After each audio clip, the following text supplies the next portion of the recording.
appreciate you being here. Late last night and early today, at my direction, the United States Armed Forces conducted an extraordinary military operation in the capital of Venezuela. Overwhelming American military power, air, land, and sea, was used to launch a spectacular assault. And it was an assault like people have not seen since World War II.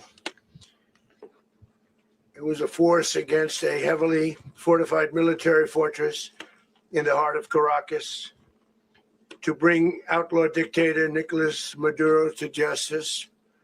This was one of the most stunning, effective, and powerful displays of American military might and competence in American history.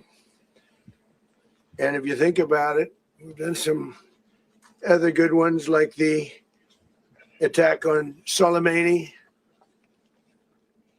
the attack on al-Baghdadi, and the obliteration and decimation of the Iran nuclear sites just recently in an operation known as Midnight Hammer,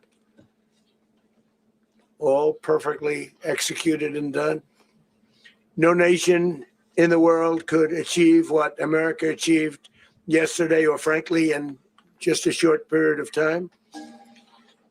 All Venezuelan military capacities were rendered powerless as the men and women of our military, working with U.S. law enforcement, successfully captured Maduro in the dead of night. It was dark. The lights of Caracas were largely turned off due to a certain expertise that we have. It was dark and it was deadly. But captured along with his wife, Celia Flores, both of whom now face American justice. Maduro and Flores have been indicted in the Southern District of New York, Jay Clayton, for their campaign of deadly narco-terrorism against the United States and its citizens. I want to thank the men and women of our military who achieved such an extraordinary success overnight with breathtaking speed, power, precision, and competence. You rarely see anything like it. You've seen some raids in this country that didn't go so well. They were an embarrassment. If you look back to Afghanistan, or if you look back to the Jimmy Carter days, they were different days. We're a respected country again, maybe like never before. These highly trained warriors, operating in collaboration with U.S. law enforcement, caught them in a very ready position. They were waiting for us. They knew we had many ships out in the sea. We're just sort of waiting. They knew we were coming. So they were in what's called a ready position. But they were completely overwhelmed and very quickly incapacitated. If you would have seen what I saw last night, you would have been very impressed. I'm not sure that you'll ever get to see it, but it was an incredible thing to see. Not a single American service member was killed, and not a single piece of American equipment was lost. We had many helicopters, many planes, many people involved in that fight. But think of that, not one piece of military equipment was lost, not one service member was, more importantly, killed. The United States military is the strongest and most fearsome military on the planet by far, with capabilities and skills our enemies can scarcely begin to imagine. We have the best equipment anywhere in the world. There's no equipment like what we have. And you see that even if you just look at the boats. We've knocked out 97% of the drugs coming in by sea. 90%. Each boat kills on average, 25,000 people. We knocked out 97%. And those drugs mostly come from a place called Venezuela. We're going to run the country until such time as we can do a safe, proper, and judicious transition. So we don't want to be involved with having somebody else get in, and we have the same situation that we had for the last long period of years. So we are going to run the country until such time as we can do a safe, proper, and judicious transition. And it has to be judicious because that's what we're all about. We want peace, liberty, and justice for the great people of Venezuela. And that includes many from Venezuela that are now living in the United States and want to go back to their country. It's their homeland. We can't take a chance that somebody else takes over Venezuela that doesn't have the good of the Venezuelan people in mind. We've had decades of that. We're not going to let that happen. We're there now, and what people don't understand, but they understand as I say this, we're there now, but we're going to stay until such time as the proper transition can take place. So we're going to stay until such time as we're going to run it essentially until such time as a proper transition can take place. As everyone knows, the oil business in Venezuela has been a bust, a total bust for a long period of time. They were pumping almost nothing by comparison to what they could have been pumping and what could have taken place. We're going to have our very large United States oil companies, the biggest anywhere in the world, go in, spend billions of dollars, fix the badly broken infrastructure, the oil infrastructure, and start making money for the country. And we are ready to stage a second and much larger attack if we need to do so. So we were prepared to do a second wave if we needed to do so. We actually assumed that a second wave would be necessary, but now it's probably not. The first wave, if you'd like to call it that, the first attack was so successful, we probably don't have to do a second, but we're prepared to do a second wave, a much bigger wave, actually. This was pinpoint, but we have a much bigger wave that probably won't have to do. This partnership of Venezuela with the United States of America, a country that everybody wants to be involved with because of what we were able to do and accomplish, will make the people of Venezuela rich, independent, and safe. And it will also make the many, many people from Venezuela that are living in the United States extremely happy. They suffered. They suffered. So much was taken from them. They're not going to suffer anymore. The illegitimate dictator Maduro was the kingpin of a vast criminal network responsible for trafficking colossal amounts of deadly and illicit drugs into the United States. As alleged in the indictment, he personally oversaw the vicious cartel known as Cartel de las Solas, which flooded our nation with lethal poison, responsible for the deaths of countless Americans, many, many Americans, hundreds of thousands over the years of Americans died because of him. Maduro and his wife will soon face the full might of American justice and stand trial on American soil. Right now, they're on a ship. They'll be heading to ultimately New York, and then a decision will be made, I assume, between New York and Miami or Florida. But we have people where the overwhelming evidence of their crimes will be presented in a court of law. And I've seen it. I've seen what we have. It's both horrible and breathtaking that something like this could have been allowed to take place. For many years after his term as president of Venezuela expired, Maduro remained in power and waged a ceaseless campaign of violence, terror, and subversion against the United States of America, threatening not only our people, but the stability of the entire region. And you all saw it. In addition to trafficking gigantic amounts of illegal drugs that inflicted untold suffering and human destruction all over the country, all over, in particular the United States. Maduro sent savage and murderous gangs, including the bloodthirsty prison gang, Tren de Aragua, to terrorize American communities nationwide. And he did indeed. They were in Colorado. They took over apartment complexes. They cut the fingers off people if they call police. They were brutal, but they're not so brutal now. And I just have to congratulate our military, Pete and everybody, and our National Guard, because the job that they've done, whether it's in Washington, D.C., where we have a totally safe city, where it was one of the most unsafe cities anywhere in the world, frankly, and now we have no crime in Washington, D.C. We haven't had a killing. We had the terrorist attack a few weeks ago, a little bit of a different kind of a threat, but we haven't had a killing in a long period of time, 6-7 months. We used to have two, on average, 2 a week in Washington, our capital. We don't have that anymore.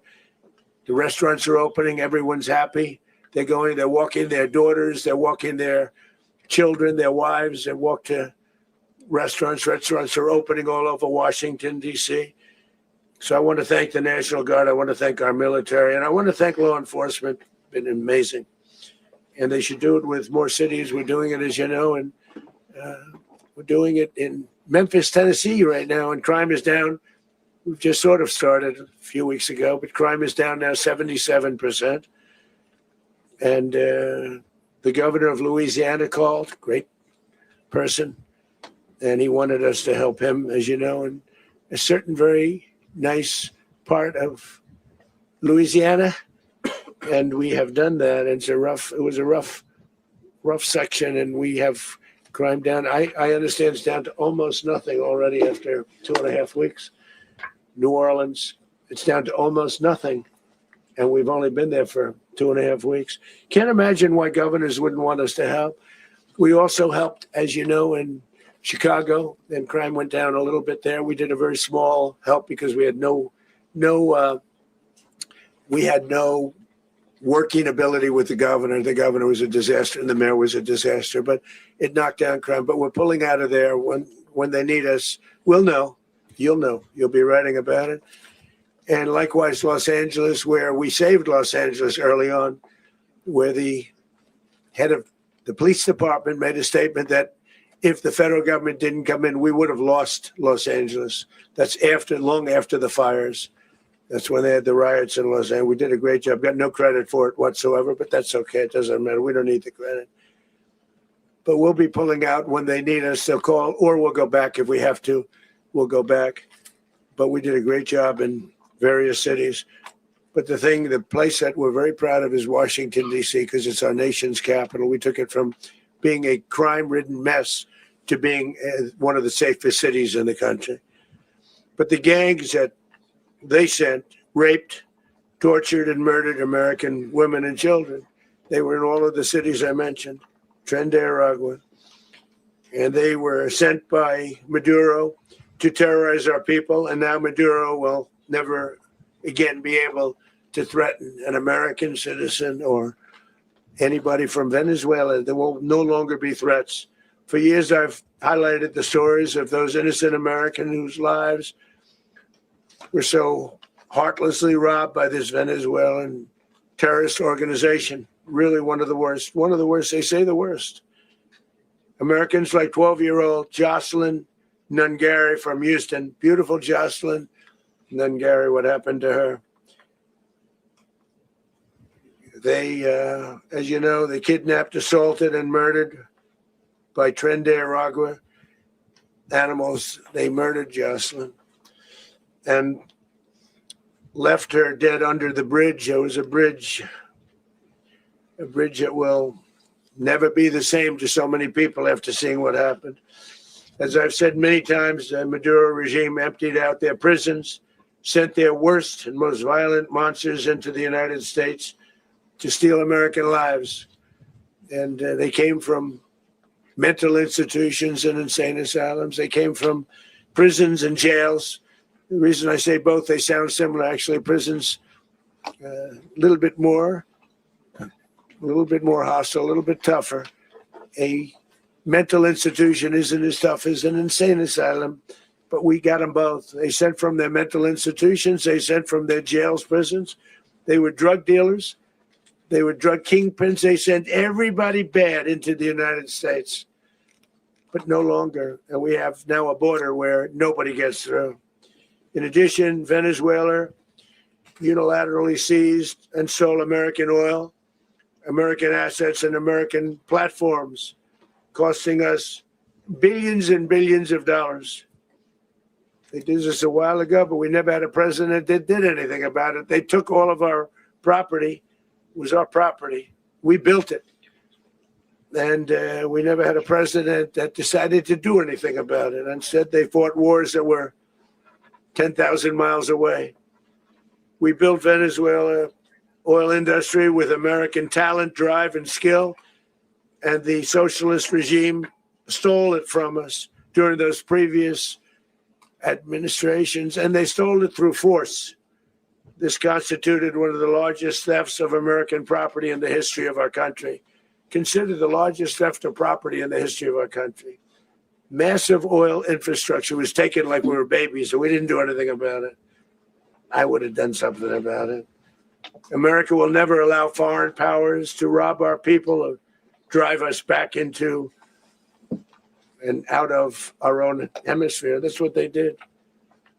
Furthermore, under the now deposed dictator Maduro, Venezuela was increasingly hosting foreign adversaries in our region and acquiring menacing offensive weapons that could threaten U.S. interests and lives. And they used those weapons last night. Potentially in league with the cartels operating along our border. All of these actions were in gross violation of the core principles of American foreign policy, dating back more than 2 centuries, and not anymore. All the way back, it dated to the Monroe Doctrines, and the Monroe Doctrine is a big deal, but we've superseded it by a lot, by a real lot. They now call it the Monroe Document. I don't know. It's Monroe Doctrine. We sort of forgot about it. It was very important, but we forgot about it. We don't forget about it anymore. Under our new national security strategy, American dominance in the Western Hemisphere will never be questioned again. Won't happen. So just in concluding, for decades, other administrations have neglected or even contributed to these growing security threats in the Western Hemisphere. Under the Trump administration, we are reasserting American power in a very powerful way in our home region. And our home region is very different than it was just a short while ago. The future will be, and we did this in my first term. We had great dominance in my first term, and we have far greater dominance right now. Everyone's coming back to us.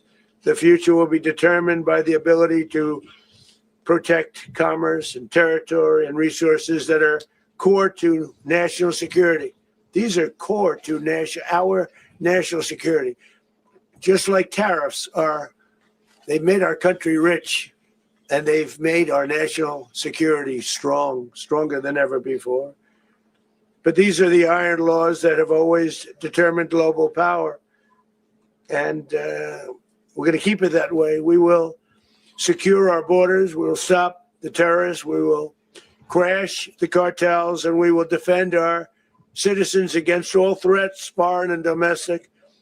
Other presidents may have lacked the courage or whatever to defend America, but I will never allow terrorists and criminals to operate with impunity against the United States. This extremely successful operation should serve as warning to anyone who would threaten American sovereignty or endanger American lives. Very importantly, the embargo on all Venezuelan oil remains in full effect. The American Armada remains poised in position, and the United States retains all military options until United States demands have been fully met and fully satisfied. All political and military figures in Venezuela should understand what happened to Maduro can happen to them, and it will happen to them if they aren't just fair, even to their people. The dictator and terrorist, Maduro, is finally gone in Venezuela. People are free. They're free again. It's been a long time for them, but they're free. America is a safer nation this morning. It's a prouder nation this morning because it didn't allow this horrible person and this country that was doing very bad things to us. It didn't allow it to happen. And the Western Hemisphere is right now a much safer place to be. So I want to thank everybody for being here. I want to thank General Raising Cane. He's a fantastic man. I've worked with a lot of generals. I worked with some I didn't like. I worked with some I didn't respect. I worked with some that just weren't good. But this guy is fantastic. I watched last night one of the most precise attacks on sovereignty. I mean, it was an attack for justice. And I'm very proud of him. And I'm very proud of our Secretary of War, Pete Hegseth, who I'm going to ask to say a few words. Thank you very much. Thank you, Mr. President. Mr. President, can you explain how the U.S. will run Venezuela? Well, thank you, Mr. President. Finally, a commander-in-chief the world respects and the American people deserve. And as the president said, words can barely capture the bravery and the power and the precision of this historic operation. A massive joint military and law enforcement raid flawlessly executed by the greatest Americans our country has to offer. American warriors are second to none, the best in the world and the best of our country. What all of us witnessed last night was sheer guts and grit, gallantry, and glory of the American warrior.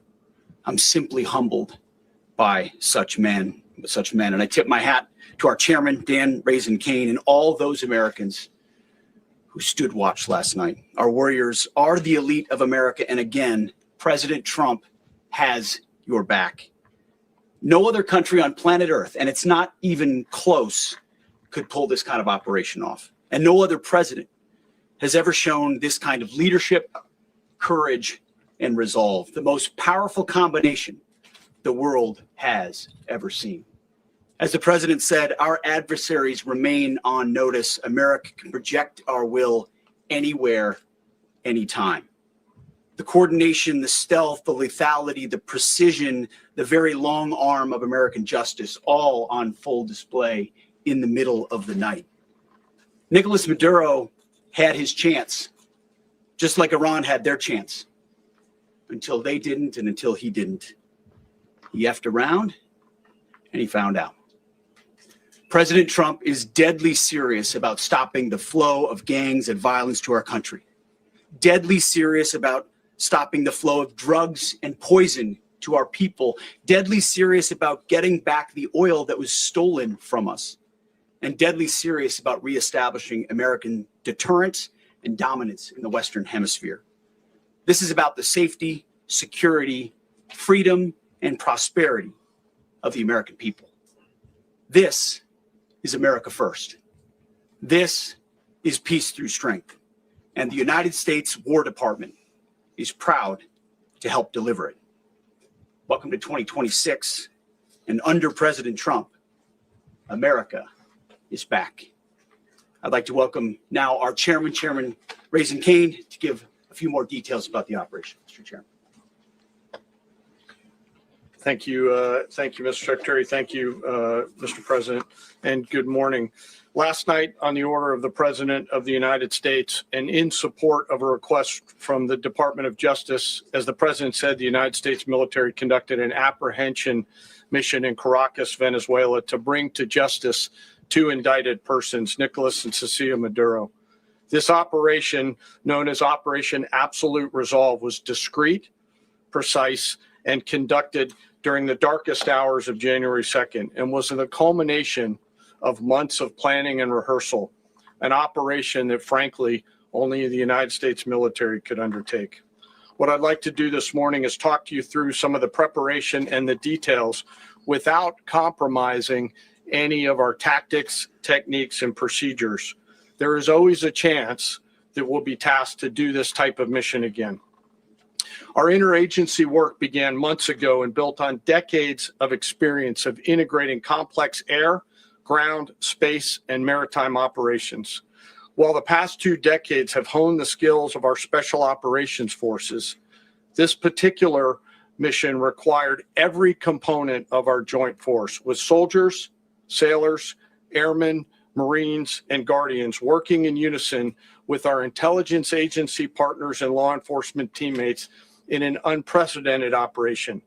We leveraged our unmatched intelligence capabilities and our years of experience in hunting terrorists. And we could not have done this mission without the incredible work by various intelligence agencies, including the CIA, NSA, and NGA. We watched, we waited, we prepared, we remained patient and professional. This mission was meticulously planned, drawing lessons from decades of missions over the last many years, many missions over these last many years. This was an audacious operation that only the United States could do.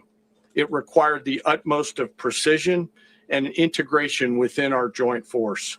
And the word integration does not explain the sheer complexity of such a mission. An extraction so precise, it involved more than 150 aircraft launching across the Western Hemisphere in close coordination, all coming together in time and place to layer effects for a single purpose: to get an interdiction force into downtown Caracas while maintaining the element of tactical surprise. Failure of one component of this well-oiled machine would have endangered the entire mission, and failure is never an option for America's joint force. Those in the air over Caracas last night were willing to give their lives for those on the ground and in the helicopters. Let me talk a little bit about the preparation. After months of work by our intelligence teammates to find Maduro and understand how he moved, where he lived, where he traveled, what he ate, what he wore, what were his pets, in early December, our force was set pending a series of aligned events. Key was choosing the right day to minimize the potential for civilian harm and maximize the element of surprise and minimize the harm to the indicted personnel. So as the president said, they could be brought to justice. And as the president said earlier today, weather in Venezuela is always a factor this time of the year. And over the weeks through Christmas and New Year's, the men and women of the United States military sat ready, patiently waiting for the right triggers to be met and the president to order us into action. Last night, the weather broke just enough, clearing a path that only the most skilled aviators in the world could maneuver through. Ocean, mountain, low cloud ceilings. But when tasked with a mission, this organization does not quit. At 10:46 p.m. Eastern time last night, the president ordered the United States military to move forward with this mission. He said to us, and we appreciate it, Mr. President, good luck and Godspeed. And those words were transmitted to the entire joint force. Over the course of the night, aircraft began launching from 20 different bases on land and sea across the Western Hemisphere. In total, more than 150 aircraft, bombers, fighters, intelligence, reconnaissance, surveillance, rotary wing were in the air last night. Thousands and thousands of hours of experience were airborne. Our youngest crew member was 20, and our oldest crew member was 49. And there's simply no match for American military might. As the night began, the helicopters took off with the extraction force, which included law enforcement officers, and began their flight into Venezuela at 100 feet above the water. As they approached Venezuelan shores, the United States began layering different effects provided by Spacecom, Cybercom, and other members of the interagency to create a pathway. Overhead, those forces were protected by aircraft from the United States Marines, the United States Navy, the United States Air Force, and the Air National Guard. The force included F-22s, F-35s, F-18s, EA-18s, E-2s, B-1 bombers, and other support aircraft, as well as numerous remotely piloted drones. As the force began to approach Caracas, the Joint Air Component began dismantling and disabling the air defense systems in Venezuela, employing weapons to ensure the safe passage of the helicopters into the target area. The goal of our air component is, was, and always will be to protect the helicopters and the ground force and get them to the target and get them home. As the force crossed the last point of high terrain where they'd been hiding in the clutter, we assessed that we had maintained totally the element of surprise. As the helicopter force ingressed towards the objective at low level, we arrived at Maduro's compound at 1:01 a.m. Eastern Standard Time, or 2:01 a.m. Caracas local time, and the apprehension force descended into Maduro's compound and moved with speed, precision, and discipline towards their objective and isolated the area to ensure the safety and security of the ground force while apprehending the indicted persons.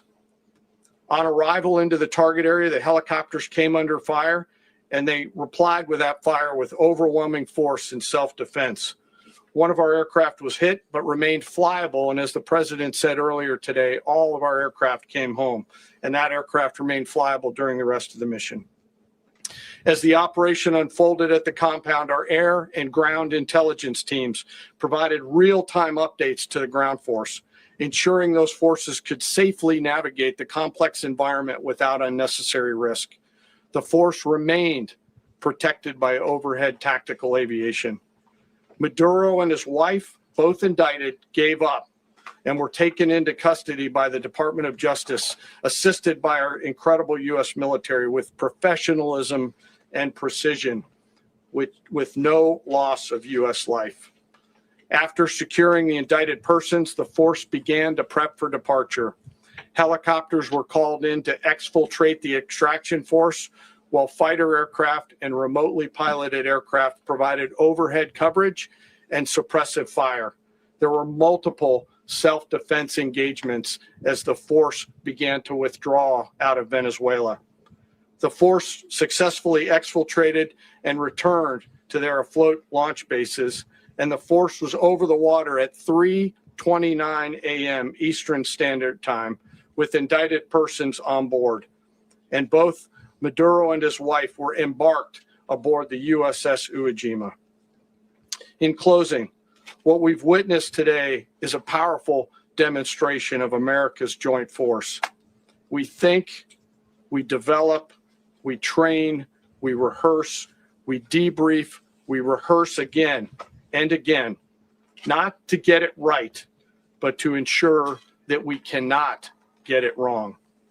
Our jobs are to integrate combat power so when the order comes, we can deliver overwhelming force at the time and the place of our choosing against any foe anywhere in the world. I am immensely proud today of our joint force and filled with gratitude to represent them here today. There is simply no mission too difficult for these incredible professionals and the families that stand by them and support them. As we stand here this morning, our forces remain in the region at a high state of readiness, prepared to project power, defend themselves, and our interests in the region. This operation is a testament to the dedication and unwavering commitment to justice and our resolve to hold accountable those who threaten peace and stability. In closing, I want to express my heartfelt gratitude to the brave men and women who executed this mission. Their courage and tireless commitment to our nation are what makes us strong. Thank you, Mr. Secretary, and thank you, Mr. President. Thank you very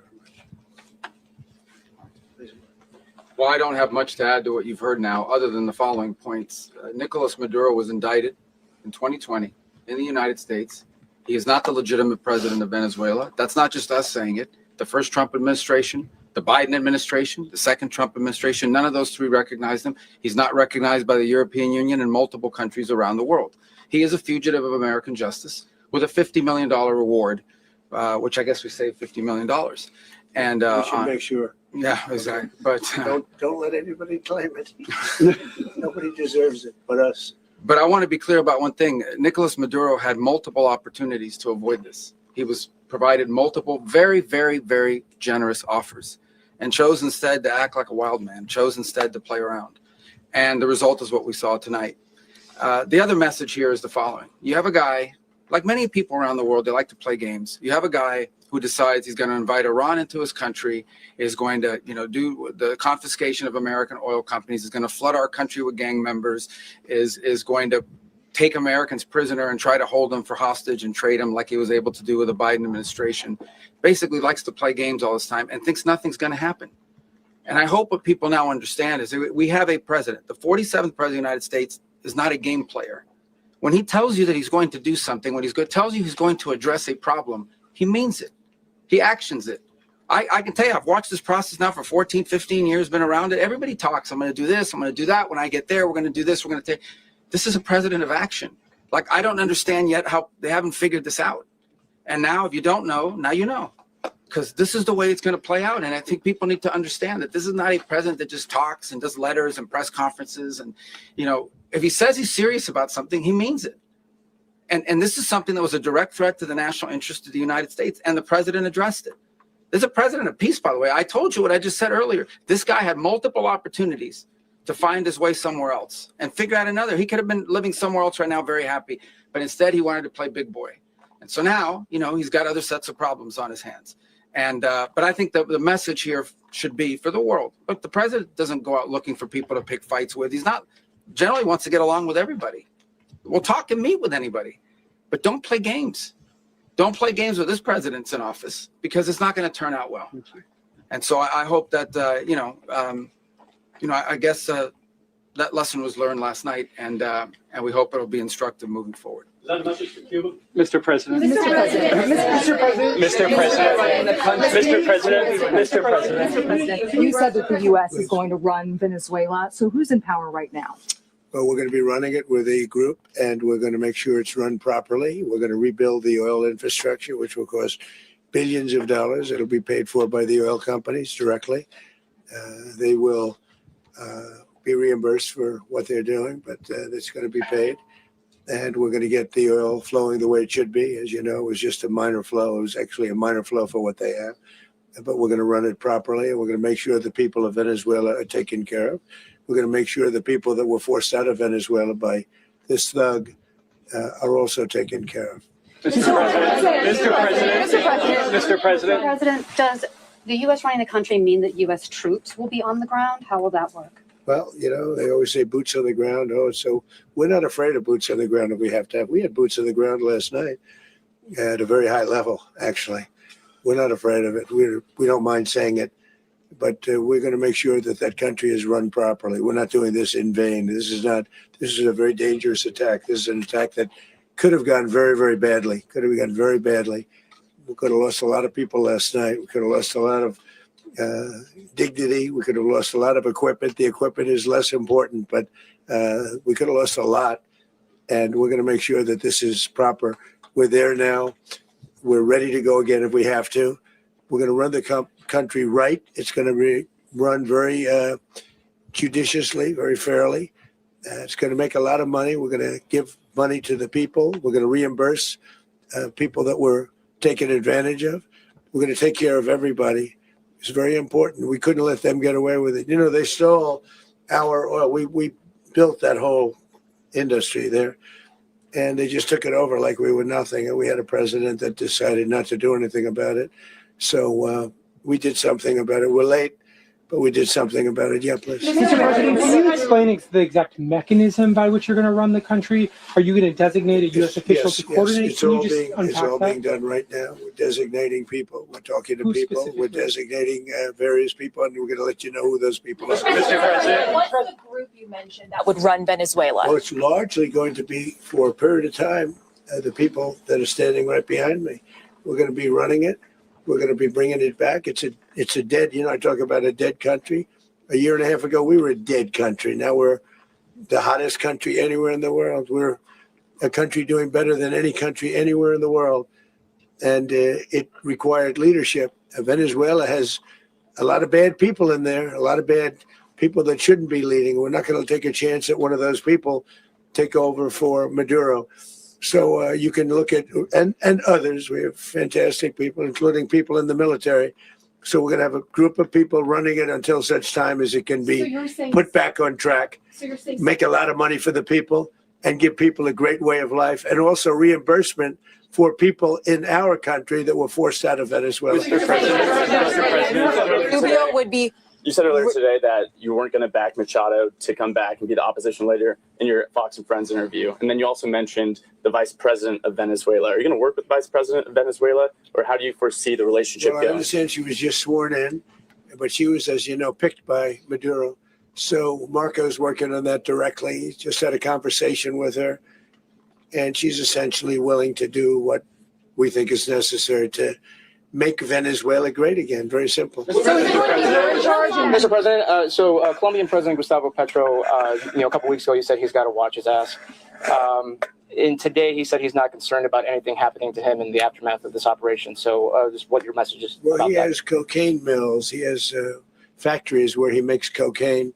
And yeah, I think I stick by my first statement. He's making cocaine. They're sending it into the United States. So he does have to watch his ass. Mr. President, Did you notify any members of Congress in advance? Marco, do you want to talk about that? Because you were involved in it. Sure. We call members of Congress immediately after. This was not the kind of mission that you can do congressional notification on. It was a trigger-based mission in which conditions had to be met night after night. We watched and monitored that for a number of days. So it's just simply not the kind of mission you can call people and say, hey, we may do this at some point in the next 15 days. But it's largely a law enforcement function. Remember, at the end of the day, at its core, this was an arrest of 2 indicted fugitives of American justice, and the Department of War supported the Department of Justice in that job. Now, there are broader policy implications here, but it's just not the kind of mission that you can pre-notify because it endangers the mission. Mr. President, If I could add one thing to that. people who watch this live. Congress has a tendency to leak. This would not be good. If they leaked, General, I think it would have been maybe a very different result. But I have to say, they knew we were coming at some point, We had a lot of ships out there. They sort of knew we were coming. But Congress will leak, and we don't want to leak. Mr. President, You were one of the only people to watch this all play out live. What was Maduro doing when the U.S. forces entered what I assume would be his home? And also, was there any point where the U.S. was considering if Maduro pushed back or resisted killing Maduro? It could have happened.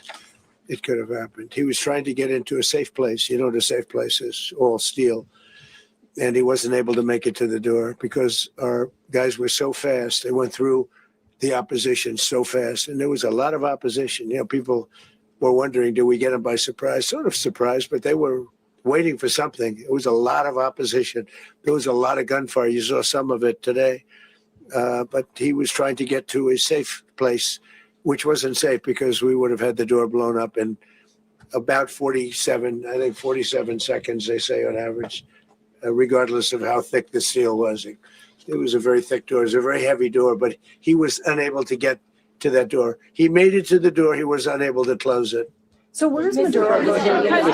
Go ahead, finish. Where is Maduro going to be in the time being right now? Do you know his exact Well, whereabouts? eventually, ultimately, in the near future, he's going to be brought to New York. And where is he going to be Mr. held? President. Where is he going to be held in New York? Do you know? That's going to be up to the officials that do these things. Mr. President, the U.S. has something of a mixed track record of ousting dictators without necessarily a plan for what comes afterwards. Not with Did me, that though. weigh on your Well, decision that's making? when we had different presidents, but with me, that's not true. With me, we've had a perfect track record of winning. We win a lot, and we win. If you look at Soleimani, you look at al-Baghdadi, you look at the Midnight Hammer. Midnight Hammer was incredible. Right now, you wouldn't have peace in the Middle East. We have essentially peace in the Middle East because of that. If we weren't successful with Midnight Hammer, you wouldn't have peace in the Middle East. So with me, you've had a lot of victory. You've had only victories. You've had no losses. Yeah. Mr. President, can you, how long do you expect the U.S. to run Venezuela, and how soon do you want the Venezuelan people to hold elections? So I'd like to do it quickly, but it takes a period of time. We're rebuilding. We have to rebuild their whole infrastructure. Does The that reach infrastructure months, is rotted. years? It's actually very dangerous. It's blow up territory. Oil is very dangerous. It's a very dangerous thing to take out of the ground. can kill a lot of people. It has killed a lot of people doing just that. The infrastructure is old, it's rotted. Much of it is stuff that we put there 25 years ago, and we're going to be replacing it. And we're going to take a lot of money out so that we can take care of the country. Are you saying that Secretary Rubio and Mr. President, China, Russia, and Iran have interests in Venezuela. How does this operation affect your relationships with them when Well, it comes to the in terms oil of and China drugs? and Russia, Russia when we get things straightened out. But in terms of other countries that want oil, we're in the oil business. We're going to sell it to them. We're not going to say we're not going to. In other words, we'll be selling oil probably in much larger doses because they couldn't produce very much because their infrastructure was so bad. So we'll be selling large amounts of oil to other countries, many of whom are using it now, but I would say many more will come. Are you saying that, Mr. President, are you saying that? Oh, Mr. President, thank you. What is your message to the people of Venezuela today? Of course, the civilian population specifically, they have a lot of questions. What is your message to the people of That Venezuela? you're going to have peace, justice. You're going to have some of the riches that you should have had for a long period of time. It was stolen from you. But you're going to have peace and you're going to have safety. You're going to have justice. You're going to have a country. You're going to have a real country. You're going to have potentially a great country. You know, if you go back 20 years, maybe even a little longer ago, that was a great country. And they destroyed it. Remember I said that if we lose this election, the United States will be Venezuela on steroids. That's what would have happened. Had we lost the election, the 2024 election, we suffered so badly. When you look at the border from 2020, what they did, what Joe Biden administration did to our country should never be forgotten. But if we had to go through another year of that, we would be exactly where Venezuela was in terms of, I used to say, if they win, we're going to be Venezuela on steroids, and that's what would have happened. President, thank you. Are you saying that Secretary Hegseth and Rubio are going to be running Venezuela, and will you be sending in U.S. military They're going troops to be a to provide? team that's working with the people of Venezuela to make sure that we have Venezuela right. Because for us to just leave, who's going to take over? I mean, there is nobody to take over. You have a vice president who's been appointed by Maduro. And right now she's the vice president and she's, I guess, the president. She was sworn as president just a little while ago. She had a long conversation with Marco and she said, we'll do whatever you need. I think she was quite gracious, but she really doesn't have a choice. We're going to have this done right. We're not going to just do this with Maduro, then leave like everybody else, leave and say, let it go to hell. If we just left, it has zero chance of ever coming back. We'll run it properly. We'll run it professionally. We'll have the greatest oil companies in the world go in and invest billions and billions of dollars and take out money, use that money in Venezuela. And the biggest beneficiary are going to be the people of Venezuela. And also, I can't stress this strongly enough, the people that got thrown out of Venezuela that are now in the United States, and frankly, some want to stay and some probably want to go back. Yeah. So, Mr. President, what's being done to protect Americans in the country, and were any of the detained Americans Well, right now they're rescued very last protected night? because nobody's going to mess with us. They're very protected. The people of, and we let them know that you better not touch one of them. Are you concerned that bad elements of the Maduro regime will remain in place? Well, we know who they are. We're on them, and they're acting much differently now than they would have acted 2 days ago. And what can you Okay, say wait, about behind you, please. Mr. President, why is running a country in South America America first? Well, I think it is because we want to surround ourselves with good neighbors. We want to surround ourselves with stability. We want to surround ourselves with energy. We have tremendous energy in that country. It's very important that we protect it. We need that for ourselves. We need that for the world. And we want to make sure we can protect it. Yes, sir. Please, go ahead. Yeah, is there a message here for Cuba and Diaz-Canel? Well, Cuba is an interesting case. Cuba is, not doing very well right now. That system has not been a very good one for Cuba. The people there have suffered for many, many years. And I think Cuba is going to be something we'll end up talking about because Cuba is a failing nation right now, very badly failing nation. And we want to help the people. It's very similar in the sense that we want to help the people in Cuba, but we want to also help the people that were forced out of Cuba and living in this country. Do you want to say something about that, Marco, please? Well, I mean, I just gave you a statement a few minutes ago about the you know, when the president speaks, you should take him seriously. So suffice it to say, you know, Cuba is a disaster. It's run by incompetent, senile men, and in some cases, not senile, but incompetent nonetheless. It has no economy. It's in total collapse. And by the way, you know, they were, you know, all the guards that helped protect Maduro, this is well known, their whole spy agency, all that were full of Cubans. I mean, they basically, it's amazing. This poor island took over Venezuela in some cases. One of the biggest problems the Venezuelans have is they have to declare independence from Cuba. They tried to basically colonize it from a security standpoint. So, yeah, look, if I lived in Havana and I was in the government, I'd be concerned, at least a little bit. Cutting off the oil flow to Cuba from Venezuela? Well, the president already announced a week ago that anything that's sanctioned, it's sanctioned oil, it's not going to be allowed to get there. So that's an The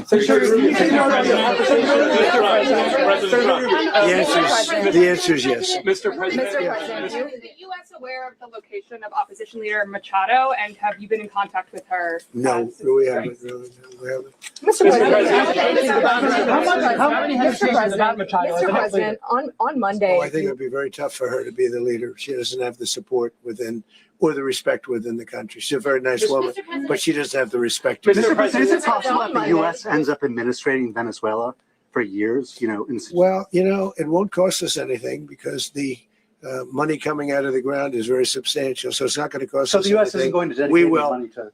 Well, we want safety there. We want to be surrounded by countries that aren't housing all of our enemies all over the world. That's what was happening, and you don't want to have that.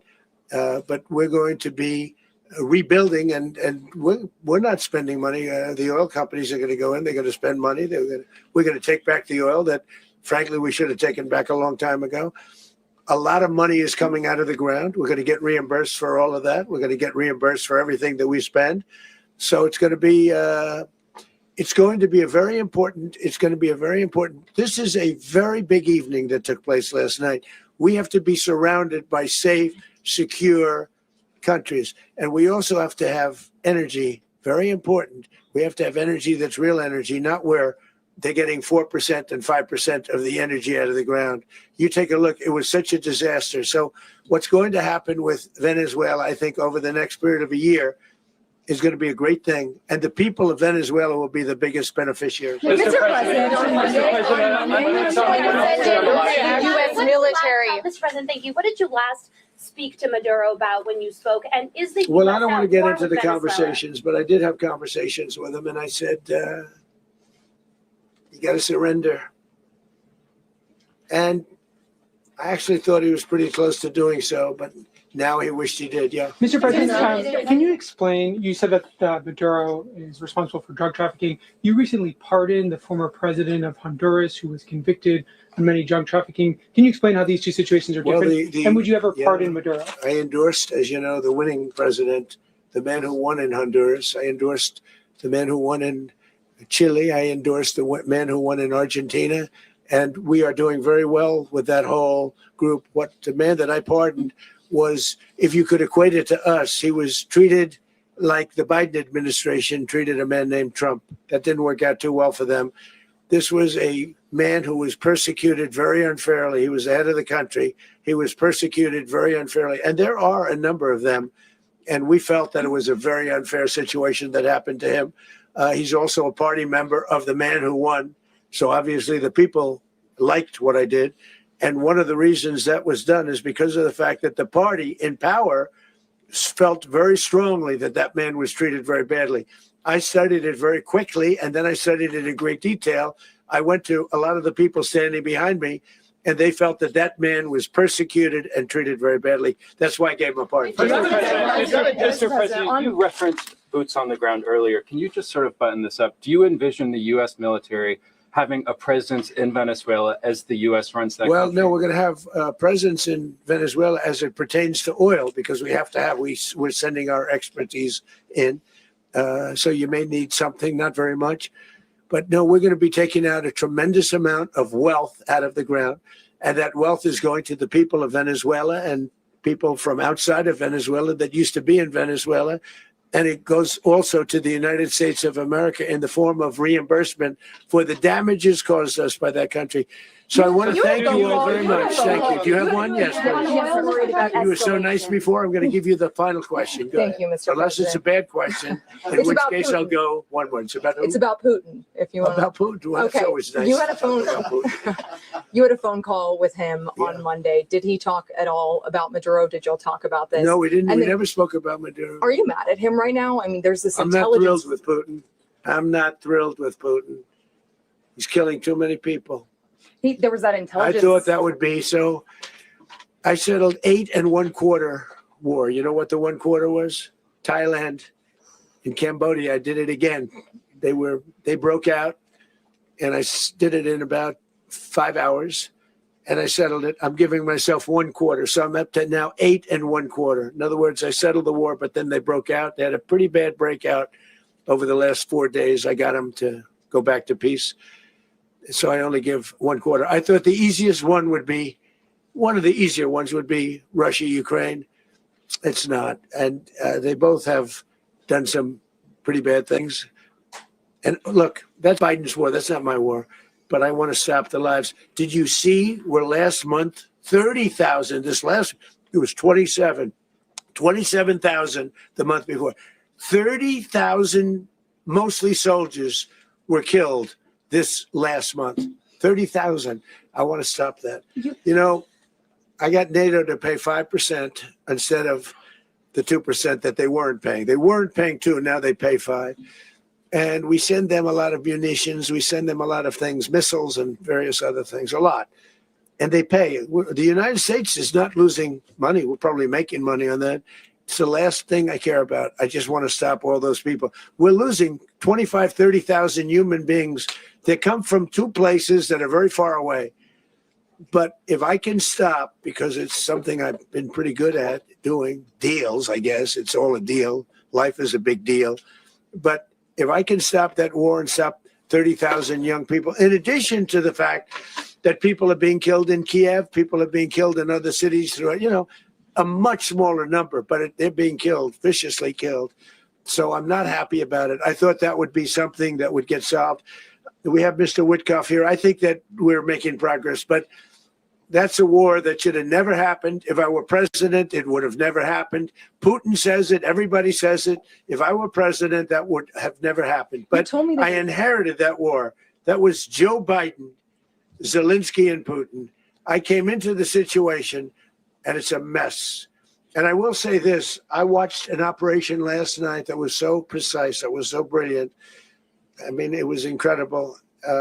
If we had our people, like this general and our people involved, that war would not have gone on very long, that I can tell you. You told me That war, to use an old term, that war has become a bloodbath, and we want it to get stopped. Thank you very much.